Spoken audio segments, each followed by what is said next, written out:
بسم اللہ الرحمن الرحیم۔ ناظرین، حضرت ہود علیہ السلام کی قوم، حضرت ہود علیہ السلام کا ذکر قرآن شریف میں بار بار آتا ہے۔ سورہ اعراف، سورہ ہود، سورہ حشر وغیرہ میں اس کی تفصیل موجود ہے۔ حضرت نوح علیہ السلام کی اولاد مدتوں تک دنیا میں بسی اور آہستہ آہستہ پھر خدا تعالیٰ کو بھول گئی۔ شیطان نے پھر ان کو بہکا کر بتوں کی پوجا پر لگا دیا۔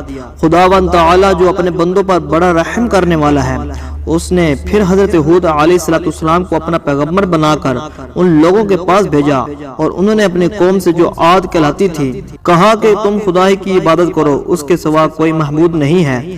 میں تم سے اس وعظ و نصیحت کے بدلے کوئی مزدوری یا اجرت نہیں مانگتا، مجھے اس کا بدلہ تو وہ دے گا جس نے مجھے پیدا کیا ہے۔ اور اے میری قوم، تم اپنے رب سے بخشش مانگو اور اس سے توبہ کرو، وہ تمہارے لیے مینا برسائے گا جس سے تمہارے کھیت اور باغات اچھے ہوں گے اور تمہاری طاقت بہت بڑھا دے گا۔ بولے کہ اے ہود، ہم تمہارے کہنے سے اپنے بتوں کو نہیں چھوڑ سکتے، ہم تو یہ سمجھتے ہیں کہ ہمارے بتوں میں کسی نے تم پر آسیب کر دیا ہے اور تم دیوانے ہو گئے ہو۔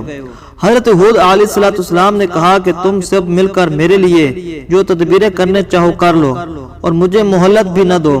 میں خدا پر بھروسہ رکھتا ہوں جو میرا اور تمہارا پروردگار ہے۔ میرے ہاتھ میں اللہ تعالیٰ نے تمہیں جو پیغام بھیجا تھا وہ میں نے تمہیں پہنچا دیا۔ اگر تم میرا کہنا نہ مانو گے تو اللہ پاک تمہاری جگہ اور لوگوں کو بسا دے گا اور تم خداوند تعالیٰ کا کچھ نقصان نہیں کر سکتے۔ اس پر ان کی قوم نے کہا، روز تو ہمیں خدا کے عذاب سے ڈراتا ہے، جا اپنے خدا سے کہہ کے ہم پر عذاب نازل کر دے اور اس میں ہرگز دیر نہ کر۔ حضرت ہود علیہ السلام پر جو ایمان لائے تھے وہ غریب اور کمزور تھے، اور جو کافر تھے وہ مالدار اور سردار تھے۔ ان سب نے حضرت ہود علیہ السلام کا مذاق اڑایا۔ آسمان پر ایک بادل نمودار ہوا جسے دیکھ کر یہ سمجھے کہ بارش ہونے والی ہے۔